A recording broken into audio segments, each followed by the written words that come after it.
मोहम्मद रिजवान ने, जो रावलपिंडीज़ के कैप्टन हैं, बड़ा काम किया वैसे यार। ये तो मैं रिजी भाई को क्रेडिट दूंगा। उन्होंने प्रेस कॉन्फ्रेंस में सारी दुनिया के सामने इस बात को एक्सेप्ट किया कि भाई साहब मेरा फेलियर है।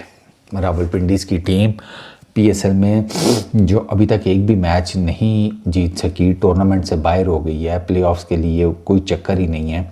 ये सर मेरा फेलियर है, मैं टोटल जिम्मेदारी लेता हूँ। मेरे से परफॉर्मेंस नहीं हुई और उस परफॉर्मेंस के ना होने की वजह से टीम डाउन हुई। टीम का ओवरऑल कम्बिनेशन वो नहीं वर्कआउट किया, कप्तानी में फेलियर्स थे।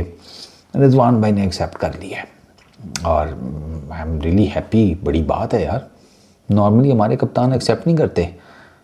बैटर है तो बॉलर्स पर डाल देगा, बॉलर है तो बैटर्स पर डाल देगा, कभी किसी और चीज़ पर डाल देगा, कभी कहेगा कि सही पानी नहीं मिलता पीने को, वो मसला है, छत टपकती है, वो मसला है, ग्राउंड में जाओ तो गर्मी लगती है, वो मसला है हमारी, जैसे कहते हैं हमारे बीच और विन के बीच में। तो there are so many things. हम बहाने करने में हमारे कप्तान जो है ना वो बहुत आले हैं। बट खैर, तो रिजवान भाई ने एक्सेप्ट कर ली है। असल में रिजवान भाई का इस दफ़ा खुद भी विद द बैट कुछ भी नहीं था ना। मैं अभी देख रहा था रिजवान भाई का, तो रिजवान भाई के सर 7 इनिंग्स में सिर्फ 107 रन है, 15 की बैटिंग एवरेज है, 116 का स्ट्राइक रेट है, कोई 50 नहीं है, ओपनर आते हैं और बिल्कुल उनका फेलियर गया है। ऊपर से इनकी मुझे कम्बिनेशन नहीं समझ में आए रावलपिंडीज़ के।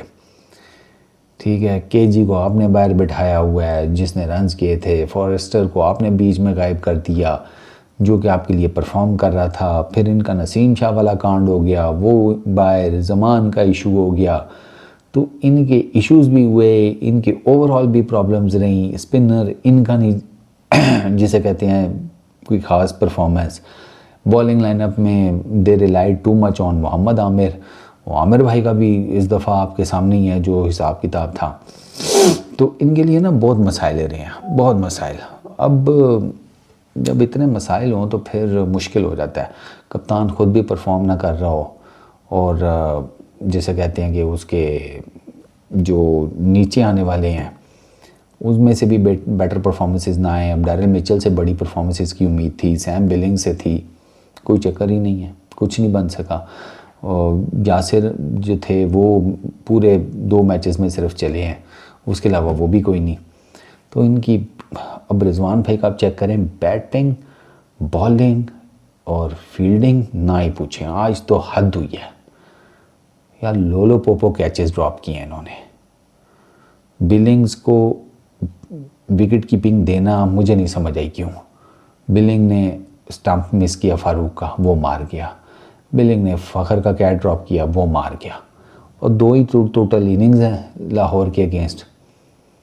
तो रिजवान भाई की ना कुछ उंज भी रामा औखियाँ सन, कुछ सानू मरंदा शौक भी सी, ये हुआ है। बॉटम लाइन ये है कि रिजवान भाई का ना खुद भी उनकी परफॉर्मेंस नहीं हुई, उनकी टीम की भी नहीं चली। तो अब चूँकि पहला सीज़न है, चलो